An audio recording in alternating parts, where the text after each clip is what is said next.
আসসালামু আলাইকুম, কেমন আছেন আপনারা সবাই? আশা করি সবাই অনেক বেশি ভালো আছেন। আপনাদের দোয়া এবং আল্লাহ তাআলার অশেষ রহমতে আমরা অনেক বেশি ভালো আছি।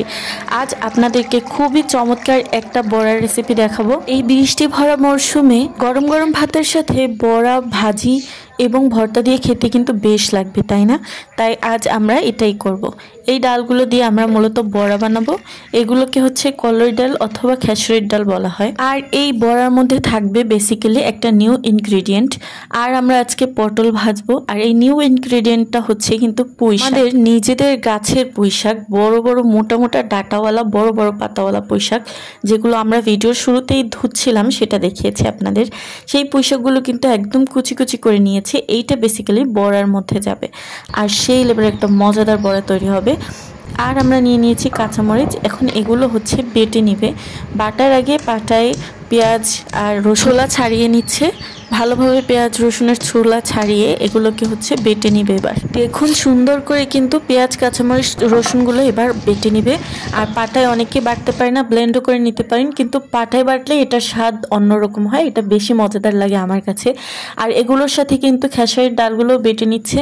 আর বড়া অথবা পেঁয়াজ বানানোর আগে এগুলো সেদ্ধ করা হয় না, অবশ্যই এগুলো কাঁচাই বেটে নিচ্ছে। আধা বাটা করে বেটে নেওয়ার পর এগুলোকে এবার পাটাতেই মিক্স করবে।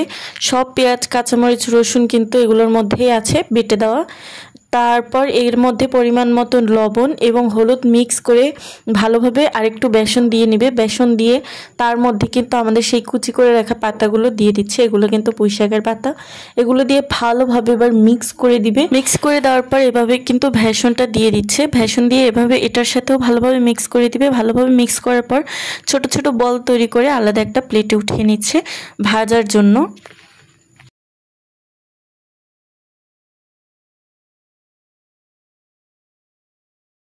দেখুন এখনই কতটা সুন্দর লাগছে, এখনই মনে হচ্ছে খাওয়া যাবে, কিন্তু না, আমাদের আরও প্রসেস বাকি আছে।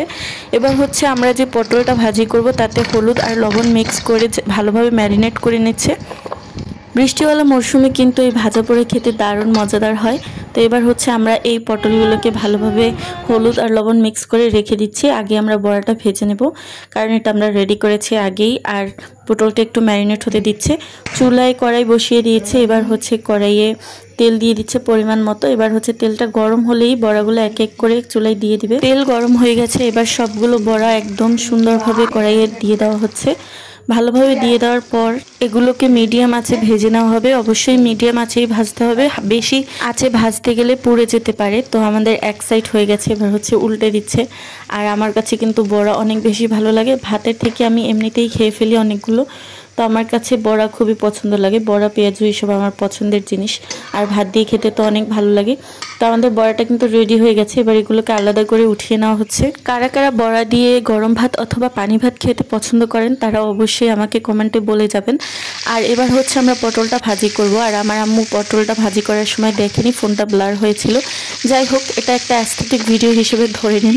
এবার হচ্ছে আমরা আমাদের ম্যারিনেট করে রাখা পটলগুলোকে ভালোভাবে হচ্ছে ভেজে নিব। আর একদম ভালোভাবে ভেজে নিতে হবে, কারণ আমার কাঁচা কাঁচা পটল ভালো লাগে না। তো ভালোভাবে ভেজে নেওয়ার পর হচ্ছে আমরা পটলগুলোকে এবার উঠিয়ে ফেলবো।